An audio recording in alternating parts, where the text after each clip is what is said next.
Good evening, everyone, and welcome to TriVersity Talk. I am Steven Bloomer-Teague. And I am Wendy Stewart Kaplan, and thank you for joining us on Thursday night on this beautiful spring day, Steven. My gosh. I'm wearing short sleeves, and I'm wearing flowers.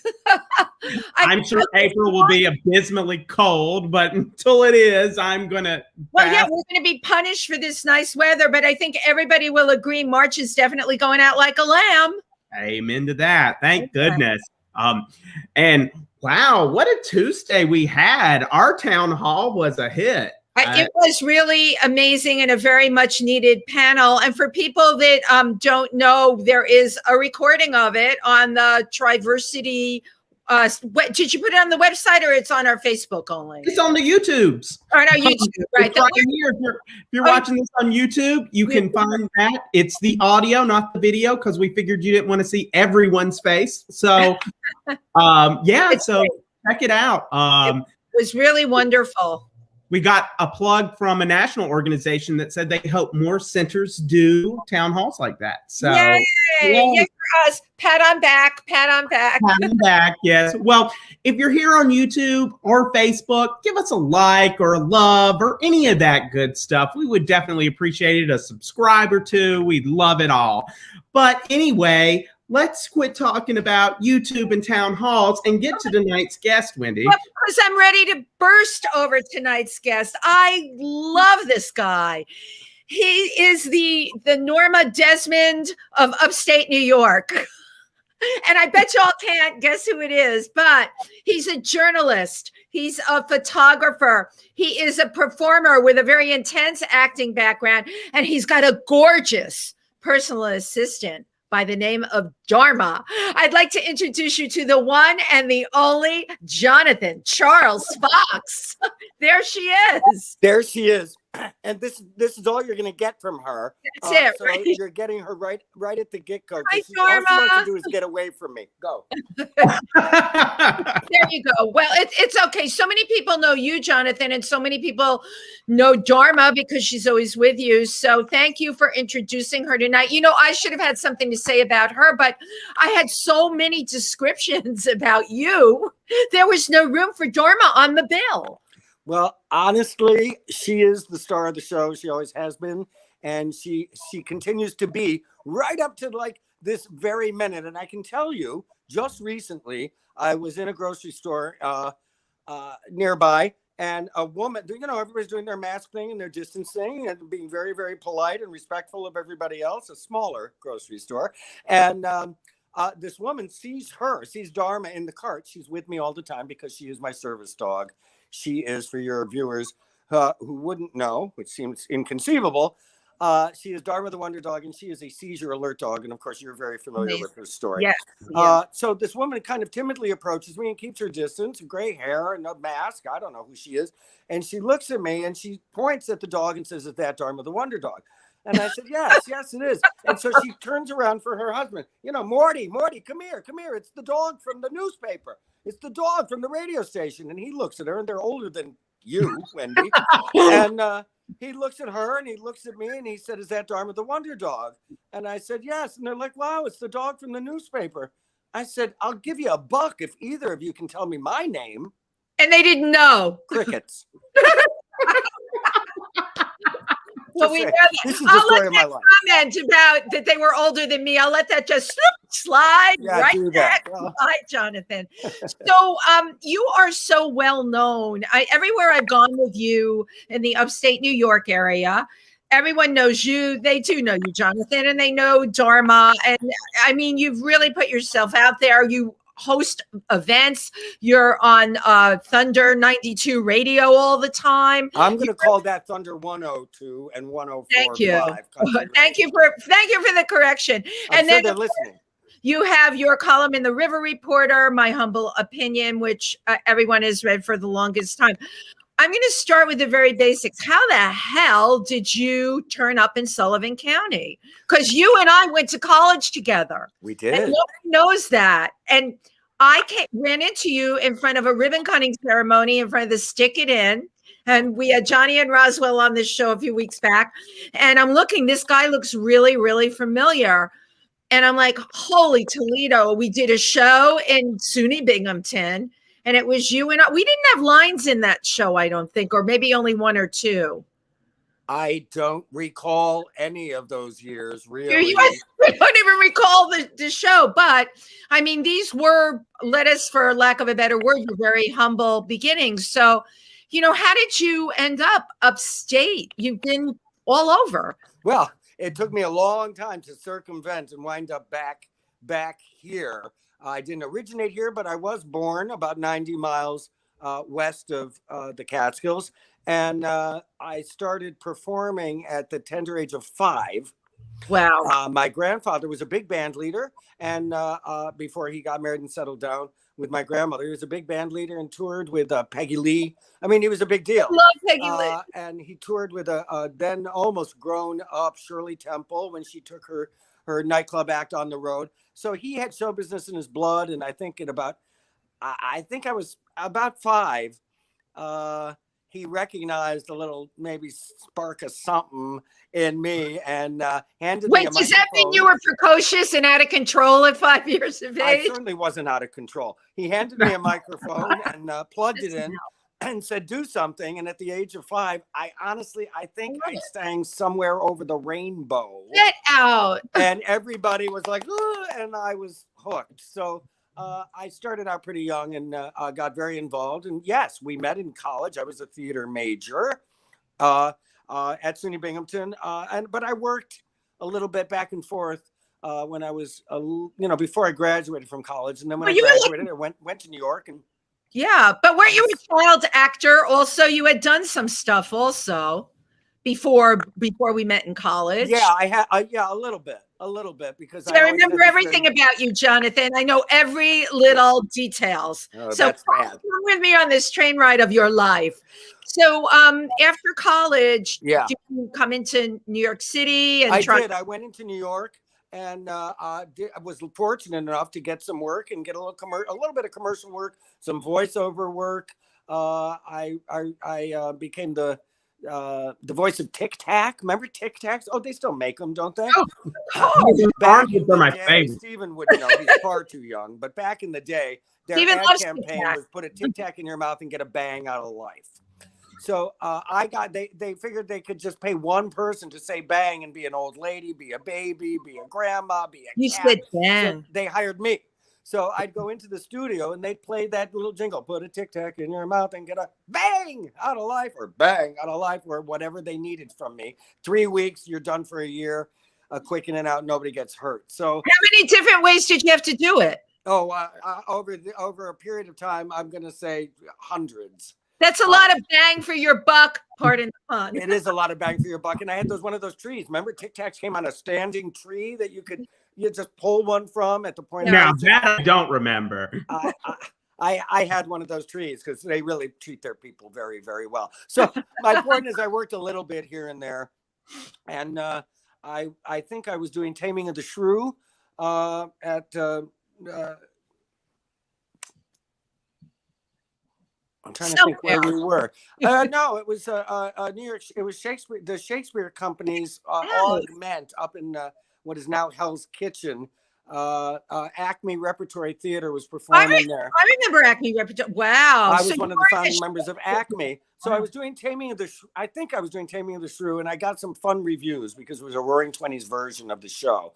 And I played Tranio, the most thankless role in the show. He's on stage more than anybody else. Steven is nodding his head like he's a Shakespeare expert. That's great. Steven's impressed.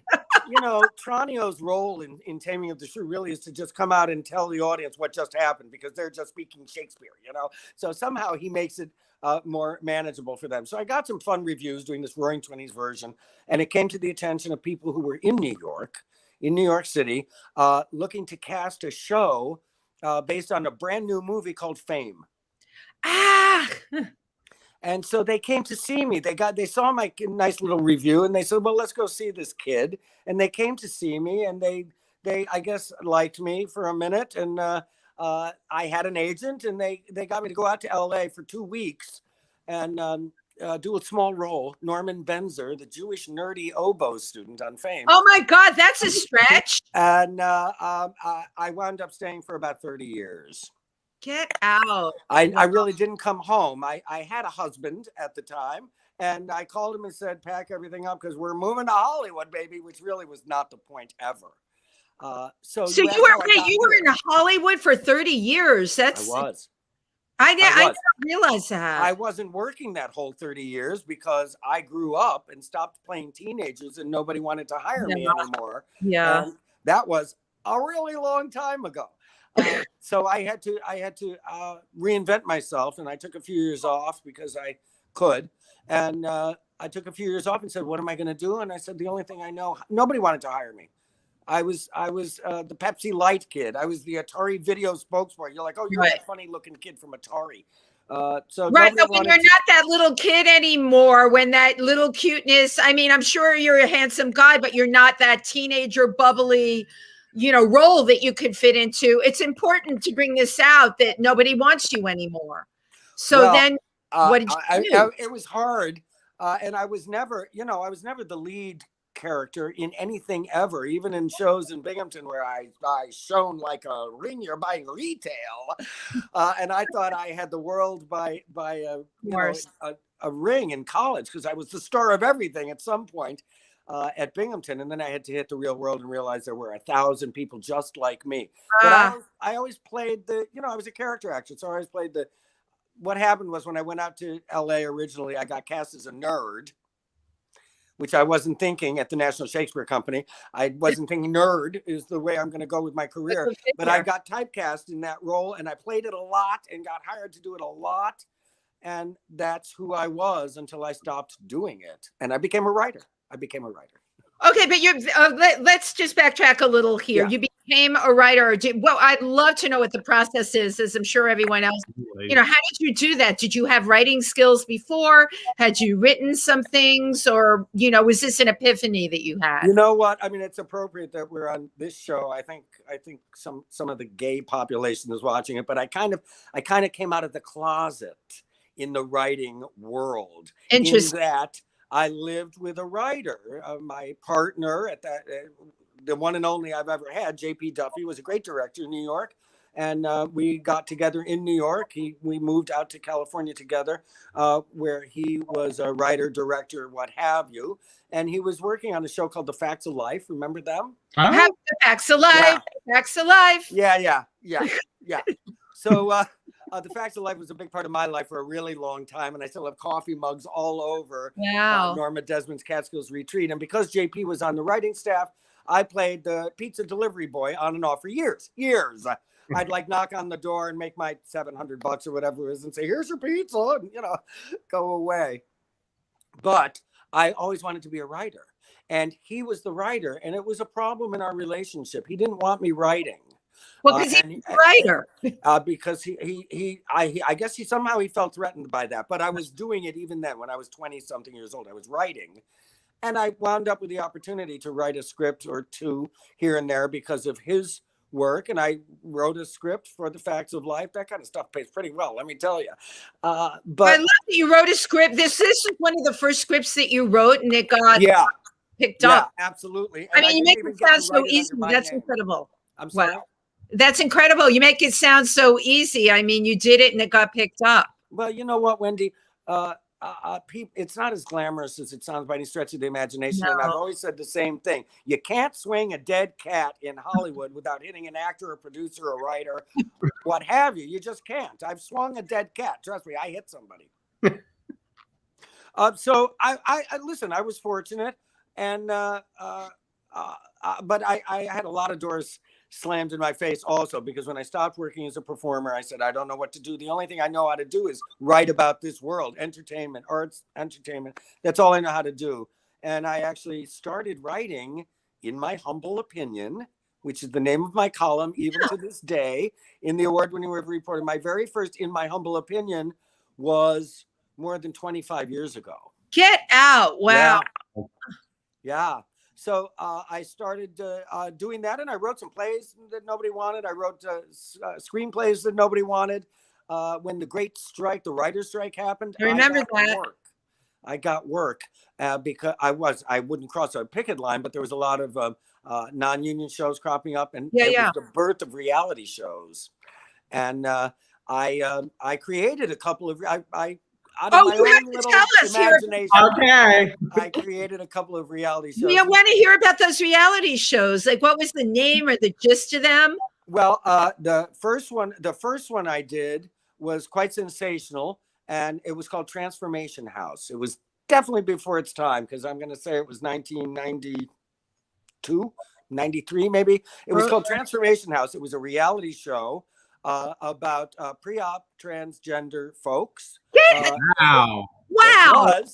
You're blowing me away. I can't believe it. I mean, that's right around the time in the real world when all that drama went down with, I forget the two people from Real World San Francisco. And to do a show like this, when we're just talking, AIDS is the conversation. That's incredible. No, that's I'm not really proud of it. It was quite sensationalistic. I had to work with a lot of people, and it brought out a lot of things in me that I'm mildly amused by, but I don't love. And we had 12 pre-op transgender male to female folks who had not gone through that ultimate transformation. We put them all in a house together. Oh my gosh. It's like Big Brother, like we had a lifestyle coach. We had a lifestyle coach. We had a shrink, a psychologist on staff. We had a doctor, a medical doctor. We shot in Miami. We had a medical doctor on the show, on staff, who was going to be a part of the whole process. But it was my job to entertain folks with this reality show. And so I make no apologies, but I'm not proud. So I sat at the producer's table and said, get me an old one, get me a young one, get me a fiery Latina, get me an angry black girl. Well, casting. You were the person that was. That's how it's done. And but I said, it's get a vodka brand on board, and let's get these bitches drunk and have them throwing high heels at each other, which they did. They did. And at that time, none of this was covered by any kind of insurance. And the last girl standing, the last woman standing, got everything paid for, all of her surgery for the big reveal. Again, not necessarily so proud, but. So it was a competition? I mean, yes, it was a reality competition show. I had people from Big Brother and Survivor working with us. Yeah, because that's what it sounds like. The minute you said it, I'm like, my God, this is the premise for Big Brother. I'm glad, though, that the winner was able to get her surgery paid for. When you first said nobody had insurance, I thought you were going to say people were throwing stilettos at each other and got injured. Well, we had people throwing stilettos. We took them to a bar, a really seamy bar that I loved in Hollywood, California, called La Plaza. And it was a drag bar, a Latina drag bar. If I was often the only Anglo in the room, and we liked it that way when I was young and footloose and fancy free. But they did these fantastic drag shows with people, the drag queens who took themselves very seriously, but a little bit from the wrong side of the tracks. And the little backdrops would kind of roll down and go clunk, and they do Christmas spectaculars and Easter spectaculars. Get out. It was a fabulous place, and we brought all our girls there to mingle with the finest set. So I did that, kind of the low end of my reality show programming, and I did a show called The New Explorers, which for the History Channel, and they told me it was the most money they had ever spent on anything ever. And invited me to for you, Jonathan. You don't go cheap. It was highfalutin. I don't go cheap. Listen, Little Mary Sunshine at Binghamton was my thesis. That was my performance thesis. We spent a fortune on that show. I'm sure. We did. New Explorers was a very high class show, and we had teams of 12 teams of 2 each, and these people had to follow the original route of explorers. It was supposed to continue season after season. Of course, we started with I forget who, and they had to wear all the clothes that were only available then, and use materials that were only available then to do their challenges and get from one place to another. Lewis and Clark's Trail. They had to go from one end to the other. I love it. Help me. The New Explorers. I thought it was fantastic, but History Channel did not. you bring up a great question here. Cruise. Well, I think that is a brilliant premise. I'm a member of the Explorers Club, and I can tell you exploration now is so hot. I think that the concept of having a show like that would be so interesting. Maybe I'm thinking, Jonathan, the timing was off. This was what, like late 90s? Yeah. This is the story of my life. You definitely, you're a visionary, Jonathan Charles Fox. Yeah, that's me. Your time, really. I'm a visionary. I'm a vision. Norma Desmond. How's my lighting? Good? You're fine. So, Jonathan, is this actually Norma Desmond's house that you're in right now? You know what? I haven't had it made yet, but I'm having a pillow embroidered that says the only thing missing is Max and a dead monkey. I will tell you, and maybe I would give you a tour of the house, but it's not in your budget. Trust me. We know that. Yeah, it's definitely not in your budget. But I like older things, and everybody has their own taste level. I love some of the things I have, but I once had a guest. It's interesting to talk to you two on this particular show because I don't often consciously or even subconsciously bring my lifestyle necessarily to the foreground, but I see gay flags behind you two, so I will tell you that I've been known to date gay people from time to time. The word is out there. I married one. So I once years ago had a guest in my home in California, which was called the Doll House, and had many of these things that I'm surrounded by now. I had a guest over who I did not know very well. Let's just leave it at that. And I gave him a tour of the house, and he was looking around. He was a little overwhelmed, I think, by all my fabulous stuff. And he saw that it was a 1-bedroom house in Santa Monica, not on the water. But he said, well, so where does your grandmother sleep? I said, my grandmother? Woo! What do you mean? He said, isn't this your grandmother's house? I said, no, dude, I own this stuff. This is my stuff.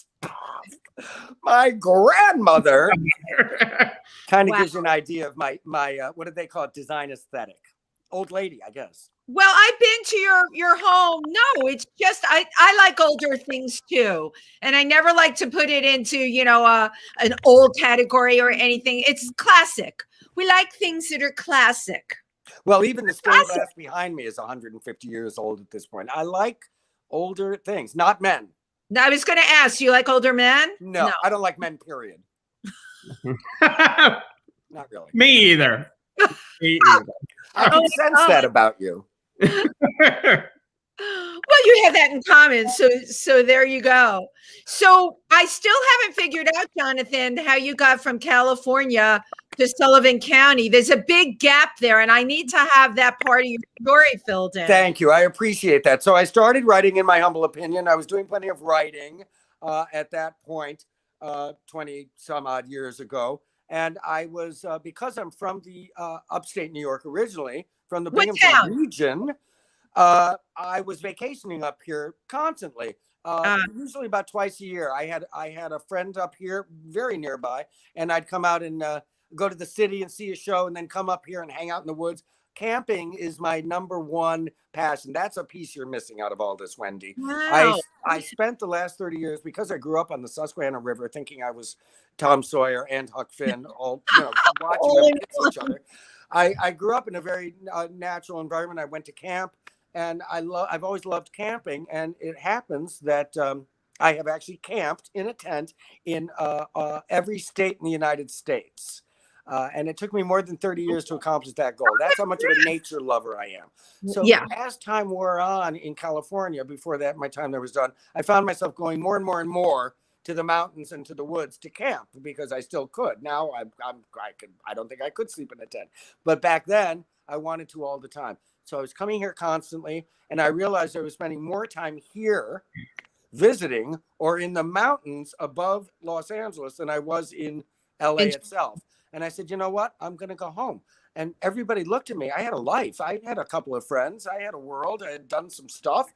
And everybody looked at me and said, are you crazy? What do you mean you're going home? And I said, I want to go live in the woods and just write books and write. I just want to write all the time now. and I want to do it in the woods, and there's no time like the present. So Yeah. I picked my sorry ass up and moved lock, stock, and barrel. Norma Desmond stuff all came with me. Get out. And, I've been here ever since. What happened to the I wasn't husband, planning though? to work for a newspaper. That was never. What happened with the husband? Was he still in the picture? Was he? He is no longer active in the business, as we say. He's it's been 30 years next month. So you like left him in LA. That's what I'm asking. You left him and you did this on your own. No, he's underground, and I did this on my own. Okay, so he went into, because I was going to ask you, what you're talking about is a jumping off point, an epiphany, a jumping off point. Yeah, So when he died, everything changed. Catalyst. Yep. Yeah. Yeah. And I wasn't happy, and it was later in life to be doing something like making such a huge move. I wasn't happy. And I knew that I had to do something extraordinary, something big. And so I said, I'm going to move to the Catskills. I didn't even know what I was going to do, honestly. I had no idea. I knew what I wanted to do. It takes a lot of guts. It does. I don't know. I had a truck just like I do now, and I threw everything in it. And my dog at the time, Liza May, and I threw in the truck, and we drove cross country and camped out all along the way. And here we are 1,000 years later, and I'm Jonathan Charles Fox. And you're here on TriVersity Talk. See, this is all very interesting because as much as I know about you, this whole part of it had a big blank spot. So you reinvented yourself, and you did it in the Catskills, which is great. I did, but to be very serious, Wendy, I skip ahead and say, I've worked for every newspaper in the region. One of the newspapers came after me and said, "Oh, we read your blog." I had an old blog 1,000 years ago called Working Without a Net, and somebody read it here and contacted me and said, "We'd love you to work for us. We'd like you to write for us." And it was somebody at the Democrat. And I said, I don't see that happening. And she was like, "No, we really would like you to do that." I said, no, I don't think so. And they kept saying, we'd love you to do that. What would you want to write about? And I said, well, I guess, is there any theater? I mean, what's going on here? And that's how that started. My point being that I'd been doing that for years in Los Angeles, writing about the world of arts and entertainment in Los Angeles, and getting paid better than I do to this day to do it. But nobody gave a damn. Right. I moved here. I didn't know anybody was going to give a damn. I moved here. This happened with the newspaper. And I started writing for this newspaper. And my first column, I said, "Hi, this is who I am. This is where I came from. And I'm going to go see plays and tell you what I think about them, express my humble opinion. And if you'd like to talk about it, let me know." So like week 2, I was in Narrowsburg, New York. I was walking down Main Street. And a piece had come out, I think, in the River Reporter at that point. I was already at the River Reporter by then. And there was a knock on the window of the Main Street Cafe at that time. And I looked, and there was somebody doing this. So I, did one of these and looked behind me. They're like, "No, you, come here." So I said, okay. And I walked in, and it was some guy. I don't remember. He's probably watching now. Undoubtedly, he still stalks me. And he said, "You wrote this thing about this play. And I totally disagree with you." And I said, "Oh, that is fantastic. That's great. Let's talk about it." And it was that moment that I understood that everything was going to be completely different here. And honestly, as real as I can be with you, connecting with the community and realizing in that moment that somebody was reading it and somebody did have the opportunity to knock on the window and say, "I disagree with you," changed my whole world. It changed everything. And here I am. Right, because nobody gives a damn in LA, okay? Even as a writer, no matter how good it is, it's so much more superficial. You were one of everybody there, right? Yeah. You come here and you were working without a net, leaving a comfort zone, and you're here working without a net. And not only that, you brought out something that I tell people all the time: the amount of arts that is accessible in what I call the tri-state, right? New York, New Jersey, and Pennsylvania, but the more rural parts, which we're all connected to, it is really phenomenal to me. It is. It really is. Narrowsburg, when you came here, was just Narrowsburg. Now it's like it's besides being a fabulous town, it's become like a major center. I mean, and you have to know in your heart of hearts, Jonathan, you've contributed to that. Well, I don't know about that. But yes. I'm glad to be a cog in the wheel. I absolutely am. I love I love this community. And, you know, the River Reporter itself covers 4 counties, 60 states, 60 communities, 2 states. We're called the River Reporter because we're both in New York and Pennsylvania, which is a great connection for you and I as well. So it gave me an opportunity. I was with the Democrat. My first paper was called The Town Crier. Did you ever hear of that? It's long gone. Well, the Town Crier, that got absorbed by the Democrat. Then I was at the Democrat, and then the River Reporter came knocking on my door. And this is all ancient history at this point because I've been with them a very long time. Forever, right? But my point is really that because I'm an arts writer and photographer, and we cover such a wide swath, it gave me the opportunity to really be exposed on both sides of the river to the arts community, which is so vibrant, so active, so diverse, so amazing, so impressive, so awe-inspiring to me that I was able to sit down and say, look, people, this is happening. That's my job, is to bring it to everybody else's attention. When somebody says to me, there's nothing to do there, I say, oh, clearly you don't read the River Reporter. Right. Because there's always something to do, COVID notwithstanding, in, as you said, the tri-state area and the region itself. And, you know, I mean, your house is in Milford, isn't it? What a spectacular town that is. It is. Milford is great, you know, just in terms of getting more theatrical productions. You know, there's a bunch of us that are hoping to, you know, push that agenda forward. But I see, this is how I feel. Tri-state, we need to join all of our communities together because it makes it richer for everybody, you know. And oh, you're bad. You were been performing, okay? And I never knew about it. You started doing shows, and I want you to talk about these, you know, one-person shows that you're doing and why you started doing them and some of the stories behind that. And I haven't gotten to see you yet, but this summer, God willing. Yeah. Well, I can't say for sure, but somebody did reach out to me and ask if I would be available this summer, one of the major theaters in the area. And I told them that for them, I would certainly be available. And of course, you know, money talks. But you know how that all started. A lot of people for a really long time would say to me, don't you miss performing? Now that I'd stepped behind the scenes, I decided I'd rather write words that actors are going to say than be an actor saying them. I decided that a long time ago. So it comes up frequently because I do have a little bit of a history. And if you watch Nick at Night, you can find me doing that geeky, nerdy thing on shows like Different Strokes, One Day at a Time, The Facts, I love it. Jeffersons, you know, all those Nick at Night shows. I played the pizza delivery boy on every single one of them at some point. And I made a couple of really bad movies, and I was in a couple of really decent movies in small aspects. So people would say to me constantly, don't you miss performing? No, I don't. But that doesn't mean I don't like talking. Nobody said, do you miss talking? I would miss that.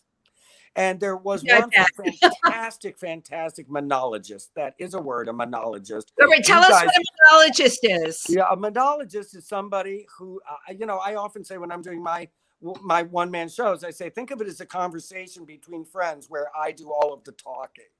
So a monologist, Spalding Gray was my... Yes, I get it. I idolized Spalding Gray. He was a monologist. Yes. He would walk out onto a stage with a table and a thing of water and a glass and sit down and tell the audience a story and really keep them interested. And they were true stories about his life. And I remember a long, long time ago saying, oh, if it weren't for Spalding Gray, I'd be doing that.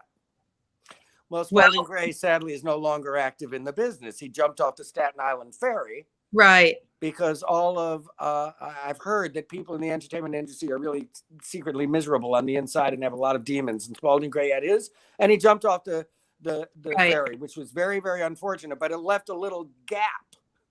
It left a crack in the wall for Jonathan Charles Fox. And I said, I'm going to take up his torch. Not that I could ever dream of being a Spalding Gray, but I loved what he did. So I started doing it. And I do, as you said, one-person shows. I'm a man. I'll call them one-man shows.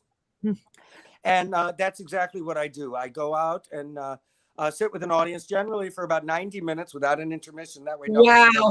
I know you love that because you can talk uninterrupted for 90 minutes. Well, a lot of people have called me on and said, I didn't know how you were going to do it, but there you go. Oh, I would say so I have done a number of them over the years, and I found that I really, really enjoyed it. And again, it really is about connecting with you guys. So I take a little nugget of a theme. A good example is when I did Dirty Laundry. I was folding laundry out in Camp Fox here by my fire pit one day. I brought all the laundry, all my T-shirts I'd washed, and I was folding them, sitting out by the fire by the picnic table. And I said, "Oh, I remember this shirt. I did such and such at this time. Oh, that's I was great. in Vegas when I got this." I said, "Oh, there's a story about like each and every one of these shirts. Maybe I could do a show because that's how I roll." So I did. The Delaware Valley Arts Alliance in Narrowsburg, New York, booked me to do a show called Dirty Laundry. That was and like I 2 came out years with my ago. laundry, and I hung it up on the line, and I told stories about the various times in my life that those shirts represented. Brilliant. So that's kind of what I do. The very last one I did was at the Forestburg Playhouse, and it was called Born in a Trunk. And I told all old theater stories to the audience that came and sat at the on the lawn of the Forestburg Playhouse in a very, very COVID safe manner and listened to me talk their ears off for a little bit over an hour, maybe a little bit more. And I really enjoy doing that because I'm not acting, I'm not performing. Of course. There's no script and there's no memorization. I just sit down and hope for the best. Yeah, I was about to ask, is that rehearsed or do you just kind of, It's not rehearsed, Stephen. No, it's really not. That's why I usually come up with a very thin line. That's what I said to Franklin Trapp when he said, "Will you do a show for us?" I said, "How about theater stories?" He said, "That sounds great." That's what I did. I was very fortunate because Franklin put me in touch with an incredible accompanist. I said, I think I'd like to add some music to this. So Franklin put me in touch with this incredibly talented guy whose family named Chuck Vassallo. And he and I don't know each other at all. And we had a conversation like we're having now. And I said, "You know what, Chuck, I might talk about this. I might talk about that. Maybe you could tickle the ivories." And because he's a Broadway. Tickling the ivories. Musical theater guy. And he said, "Sure." So we got together for about, I'm going to say maybe a half an hour before the show. I said, "I might do this. I might do that. Do you know this from a chorus line? I might sing it. I might not. I don't know." And Chuck said, "Great." And I said, "So talk to me. Give him a mic." And we sat down and did it. And people came up to us and said, "How long have you guys known each other?" I'm like, "Oh, I don't know, about 25 minutes. Why do you ask?" He was that good. And and you're that good too. I mean, that, when you take two people that are like that and put it together, it doesn't matter if they have any history at all. It's a vibe. It's a connection. Well, honestly, you're the really terror of walking that tightrope when you go out, the curtain opens and you go out and you don't really know, Stephen, in answer to your question, I don't really know what's going to go down. I have a very loose idea in my mind and that could go out the window very quickly. You don't know. That terror is also the best part, for somebody like myself, anyhow. Mm-hmm. I don't want to know what's going to come out. And I do Q&A. That's my favorite part when I do my shows, because then I have no idea. I get cards from the audience and I read them out loud and I answer them. Now, Q&As are always my favorite thing when I'm performing also, but for the same reason. So I have to ask, are you planning, we're still going to have to be careful this summer. Are you planning some things with the Forestburg Playhouse or the Delaware Valley Arts Alliance that people can go to and be entertained? We are craving entertainment, Jonathan. Well, I'm in conversation with a number of organizations. Nothing is written in stone, so you'll be the first to hear.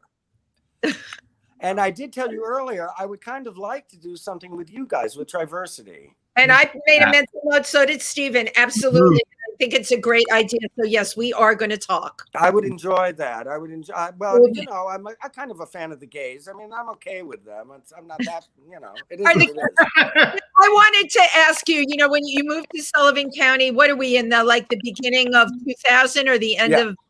Okay. See, I'm good with these timelines. We're in the beginning of 2000. What was the situation with LGBT?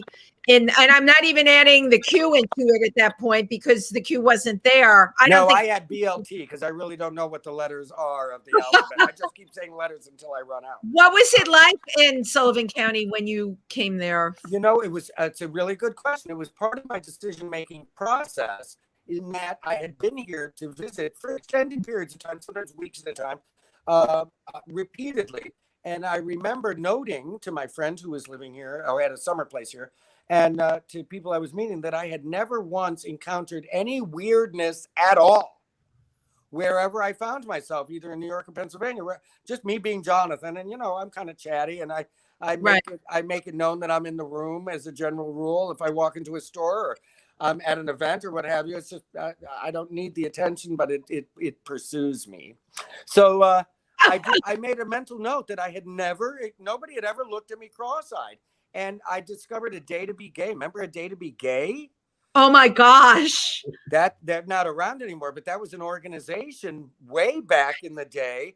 There was a group of the gays. I think there were a couple of lesbians in the group as well, who were at the forefront of making themselves visible here in Sullivan County. And they had a festival every year called A Day to Be Gay in the Catskills. I love and it was a big, I know, it was a big Steven, right? festival. I went to that and said, oh, I can do this. If they can do this, I can live here. And I never looked back. I've never, ever, ever encountered any kind of homophobia in my life here. But I walk the line, you know, I do. Farmers, it's because of Dharma. Everybody loves Dharma. So they're like, oh, he's gay, but it's okay. He's got that dog, you know. That's funny, Jonathan. Is that the key? Because I actually, Wendy, in all seriousness, I had somebody years ago say to me, somebody I had gotten to know a little bit, and they took me aside. I think we were at an art gallery reception, and I was taking pictures and making notes. And somebody said, you know, can I ask you something personal? I said, well, okay. Can I not answer it? And they said, well, sure. And he said, it was a man, and he said, I heard a rumor about you, and I can't believe it's true. So without hearing it, I said, well, whatever it is, I could pretty much guarantee that it is true. So hit me with your best shot. And he said, I heard that you were gay. I said, well, that is true. That is 100% accurate. And he said, I never would have known. And I remember I was a little taken aback. And I said, you say that as if that's some sort of compliment, that some kind of medal to wear. Nobody ever knew. I said, I don't take that as a compliment, and I don't know what you mean. And I'm not shying away from anybody. And he said, well, I've never known anybody gay. I said, well, let me stop you right there. Yes, you have. You definitely have. Maybe that kid you slept with at boys camp. But regardless, you've known gay people, but we come in all shapes. We come in all sizes. Thank you. All colors. This was 100 years ago, before it was PC to be PC, because now I don't want to be, of course. But I said, rest assured. He said, well, I like you. I said, you can like me and have me still be gay all at the same time, because that's not changing. So we can like each other. We can be friends. Right. That story really sums it up. But you're right. It is very gay friendly. We heard that from Roswell and Johnny when they were on the show, and the Stick It In, because we asked them that question as well. And that's really great to know. You know, the next going forward, we're all in this. We've all been. This pandemic thing is just freaking huge. It's time to pull out all the walls and divisions that are out there. And you know what? We've got to get to the other side of this. One of the things I love that you do, Jonathan, as a photographer, your photography, your nature photography is just superb. Steven, I don't know if you saw this, but on Jonathan's page, he puts up not a COVID picture. Nothing to do with COVID. Pick of the day. To do with COVID. I love it. He posts this a lot, and they're really beautiful nature pictures. You know. Thank you. I discovered photography late in life and completely by accident, because I was working at the Democrat, and I had already worked for magazines, and I had worked as a freelance writer in Los Angeles, as I explained already. And so when I got here, in my first job with the town crier, and then which then became part of the Democrat, they assigned me a story, and I said, okay, I need a photographer to meet me there. And everybody in the room just kind of turned and looked at each other. And they were laughing. I said, what's so funny? And they said, you don't get a photographer. You're in Sullivan County. You got to take pictures. I said, I'm not a photographer. I'm a writer. And they said, well, you better figure it out. And a time I got a camera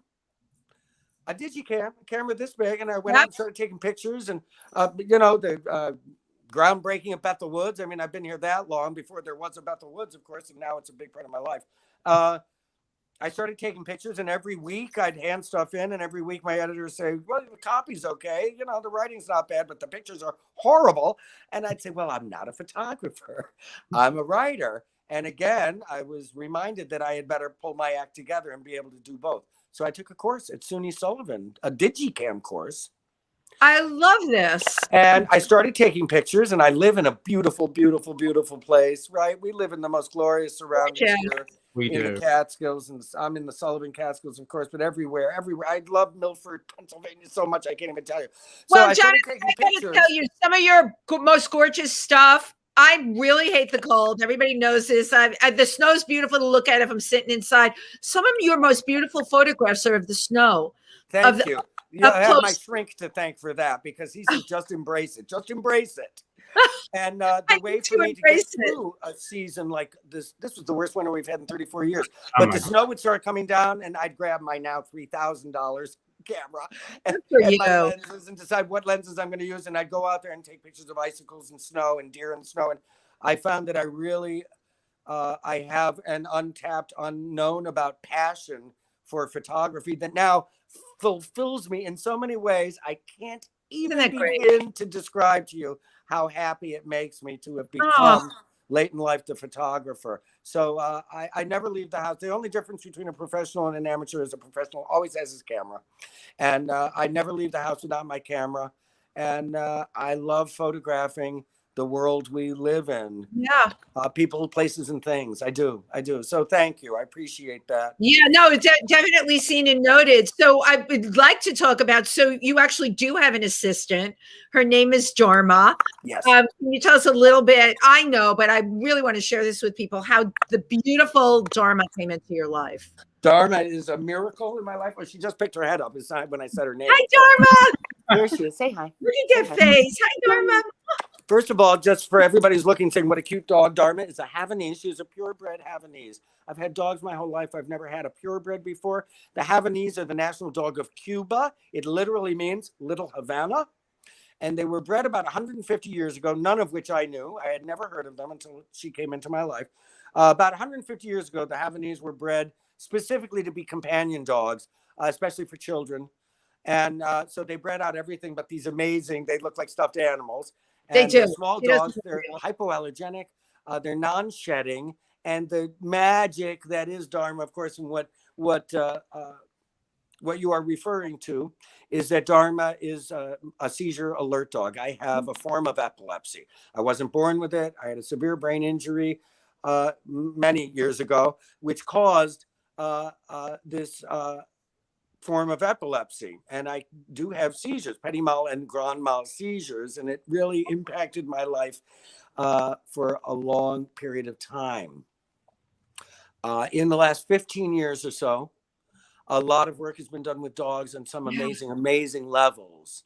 And it came to my attention about 12, 13 years ago that there was such a thing as a seizure alert dog. And what Dharma is a scent alert dog. She's smelling my epilepsy. She's smelling my seizures. What happens is prior to a seizure, I see Steven nodding, I secrete a chemical in my head that the dog can smell. She can smell my brain chemistry changing. I don't know what's happening.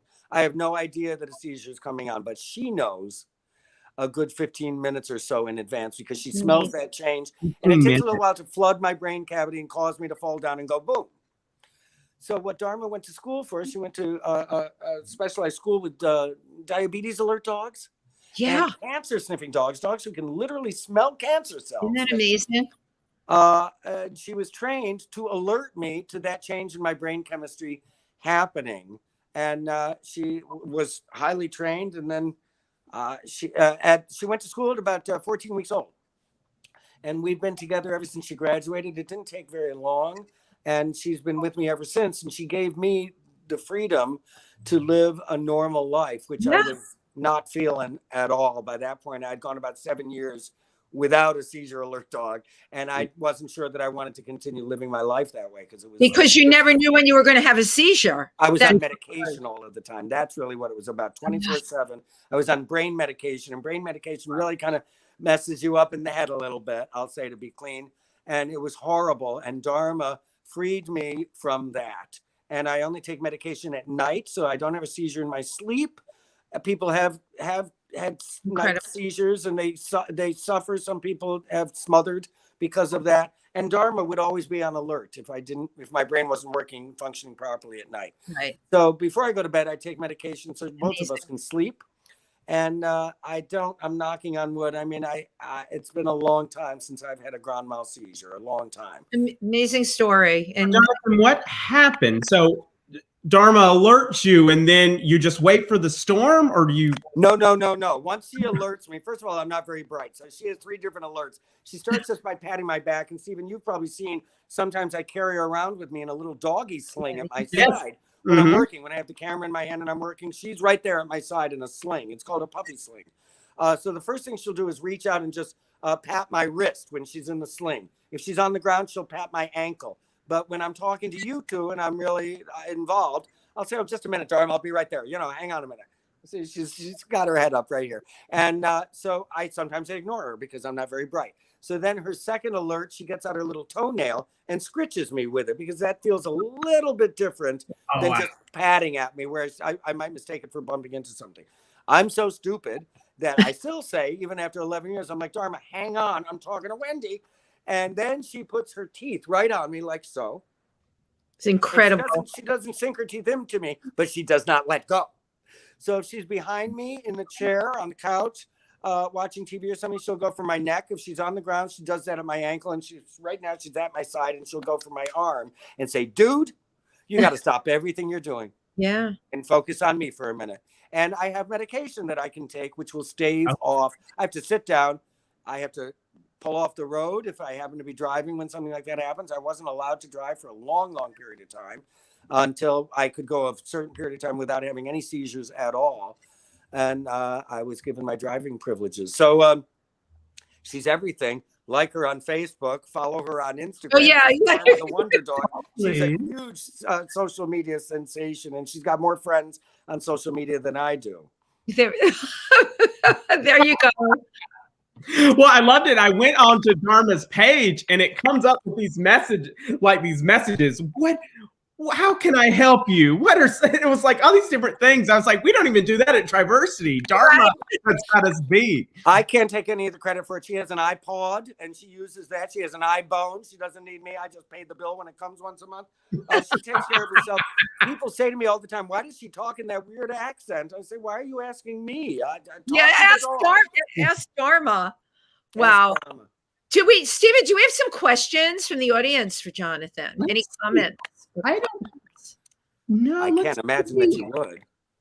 No, there wouldn't be any questions. I think you've told us. I will say that in case anybody thinks I'm just being snotty, and I have been called Jack Nicholson to the Catskills because I'm wearing sunglasses. I have an eye injury. I'm not trying to look like old Hollywood. I can't help. But I have an eye injury, and that's why I'm wearing darkened glasses at the moment. They look great. I look devastatingly handsome, don't I? No, of course you do. Yeah. Jonathan, I wanted to find out, what has changed in your life during the pandemic? What's different? Because when I was thinking about you, you're a writer. You still write. You go out and take pictures. I know a lot of what you do by yourself. Yes.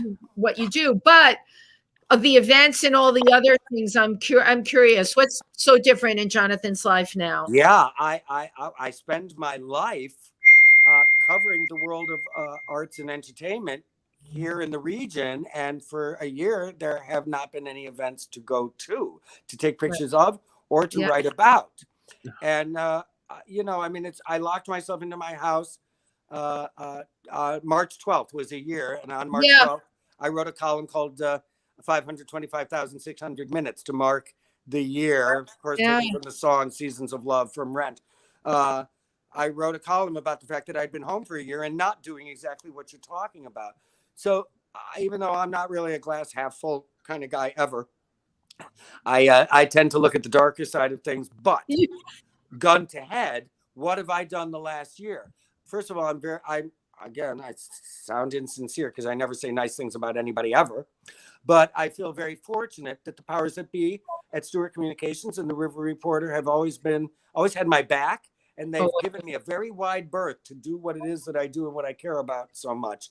But again, taking away that world from me, I still had to sit down and write a column every week of every month for a year. And I was given the opportunity to dig a little deeper because I said, well, I didn't go to Bethel Woods this week. What am I going to write about? Well, you know what? Remember that time I went to Ivan Torres' studio and met Flipper in 1967? And my boss let me do that. Right. And as a result, I honestly feel, I don't even care if anybody agrees, that I've written some of the best stuff I've ever produced in my whole life, because I was really, it allowed me to go outside my normal box and just kind of spread my wings a little bit, to add yet another metaphor. But it really gave me an opportunity, and the River Reporter gave me an opportunity to just kind of do what I wanted to write about. And it turns out that the readership could relate to those things. Totally. Because they weren't going out to entertainment either. What you did is you expanded your platform, which is really incredible during this time. So, Jonathan, I have a question. I mean, I think of myself, and when I write, and I love my final drafts, but I'm not too keen on getting there. I mean, what is your process like? Do you just start writing? Is it like discipline to get started? How does this work? Well, that's a good question, and I appreciate you asking. And the only way I could have done what it is that I have done for 30 years now is deadlines. Because I could be the queen of procrastination, and I've written a lot of things that are just sitting around in piles in my office downstairs that have either never been completed or I've never.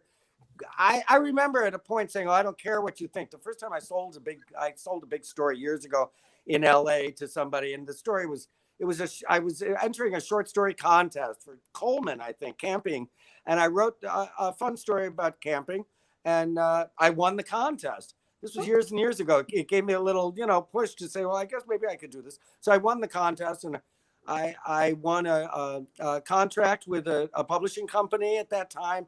And I started working with the editor of whatever magazine it was 1,000 years ago. And she said, well, we've got 3,500 words and we have to cut it down to, 1,200. And I don't even know. Can I say whatever I want to on your show? Go for it. So I said, blow me. I said, blow me. Well, there you go. So I didn't know this woman, and she didn't know me, and she said, I need you to cut it. And I said, blow me. I like all the words, I said. I like all the words. I love that. And she said, well, we like them too, but we have to, fit it into this particular format. So I started working with her, and it was really a learning curve experience for me of working with a succession of, I've had some wonderful, wonderful editors over the years, and I don't think I could do it without them because, as you know, I kind of have diarrhea in the mouth. So that happens on the keyboard as well. So I just keep writing. Keep writing. And, my discipline, if I have one at all, is that I've got to have a beginning, a middle, and an end. But I've been working in this business long enough where they say, well, I've got my own page now. I'm very fortunate. I'm such a big deal. I've got my own page. So it doesn't even matter if there's people claw to advertise anywhere near my writing, as you are well aware. But I'm lucky that I get to do that. But I'm given a certain amount of words. And that changes. 1 week, my editor might call me and say, well, we've got some room in the paper. Go crazy. And I might write 1,500 words on the subject. I never write under 750, but it has to be written and done by a certain time. That's the secret to my getting anything done ever. It had all the work I've done, all the freelance I've done, I've written for magazines like the Jewish Journal. I wrote for a long, long time. I wrote for Green Door magazine. Remember them, Wendy? Yeah. I've written for Music Row, the huge country music magazine. I've been lucky enough to write for a couple of major Vogue magazine. You've probably heard of that. The only way I can get away with it is by having a deadline and having to have the work, because I will procrastinate a lot if given the opportunity. Steven, you need to incorporate Siri into all of this, right? And that's the name of my new show. My new one-man show. Words. That's the name of my new show. It's called. Well, there you go. It's got Siri, it's got Alexa and the Google. They're all in my new show. Yeah, all of those. By the way, I want to give a shout out. Jasmine is watching right now, so thank you for tuning in tonight. Very cool. So there's one. Jasmine's watching. Hi, Jasmine. That's great. Your audience is far and wide. That's fantastic. So, Jonathan, I have a question from you from Simone, and Simone asked, which column, from my humble opinion, do you think was your funniest, and which one was the most controversial? Oh, great question, Simone. Thank you. Thanks, Simone. Put me on the spot. Yeah. I will say, I mean, I love the fact that Simone thinks something is funny, and that's great. I honestly, I never sit down and say I'm going to make people laugh. If people laugh over what I've done, that's a fantastic bonus. And I don't always, I am a humorist at heart, but I write serious things as well. So Simone's question is, what do I think is the funniest? Oh, good Lord. I don't know. I'm a freaking laugh riot, and I've written thousands of columns. So I would say you'd have to go back and look at the archives and make that decision yourself. But by all means, follow me on social media, and you can weigh in on that. What was the second part of Simone's question? Controversial. What's the most controversial then? Oh, controversial. That's an easier one for you. Controversial. Well, yeah. I mean, I've stepped over a couple of lines. You know, again, I don't know that I don't use the word proud, so I'm not really proud of anything. Pride goeth before a fall, they say. So I'm not really, I'd never say I'm proud of something I've done, but I like some things more than others. Okay. And I hate a lot of what I've done, and I like some of it. Okay. Controversial. You know, we were talking earlier. I did publicly write about a closeted Hollywood actor boyfriend that I had. We were a secret item for a very long time. So you and he was on a television show. At that time, he was on. Not only was he on a television show and a teen heartthrob, and 20 years younger than me, but he was absolutely not out as a gay person, and still is not. The only difference is that I can talk about it because it made national headlines when we were outed by the National Enquirer. And his name is Barry Watson. He's a fantastic guy. He certainly does not identify as gay. Absolutely not. If he had, I wouldn't have liked him to begin with. And that's not how our friendship really began, just as that, as a friendship. We played cards together, and he was on a show called Seventh Heaven. So it was about a preacher and his kids, and it was a #1 ABC drama, and Aaron Spelling produced it because he came after me pretty hard. And it happens that somebody betrayed me. Somebody in my camp betrayed me, went to the National Enquirer, outed Barry, and the headline said, Seventh Heaven hunk has a secret, and the secret was me. And not only that, they had pictures, and there was really no denying, even though we were like, deny. And sadly, you know, it ended my friendship more than anything else, my relationship with Barry. But I did write about it, and it was controversial. So that might be the clearest version of that. And it was sad. I mean, I know where Barry is now and what he's doing now. But I remember, I mean, the National Enquirer found my mother in Florida. They found my sister in Canada. They paid neighbors of mine in Santa Monica to say, oh, yeah, I see his car here all the time. Or, yeah, I know him. And, yeah, I see him going in and out of the house and what have you. The National Enquirer did their job, and they did it really, really well. Meanwhile, we put Stormy we were hiding. Right. We really had to hide, and so I knew what it was like. I understood what it was, because they called me an older homosexual, an older actor. They called me an older homosexual actor. Older homosexual actor. There you go. Well, better than my ex. His mother called me a venom-spewing cobra Jew boy. And I told her I was going to have that on a pillow. I'm big on having things embroidered on pillows. Venom-spewing cobra Jew boy, when she accused me of making her son gay, and I assured her that he was that way when I found him.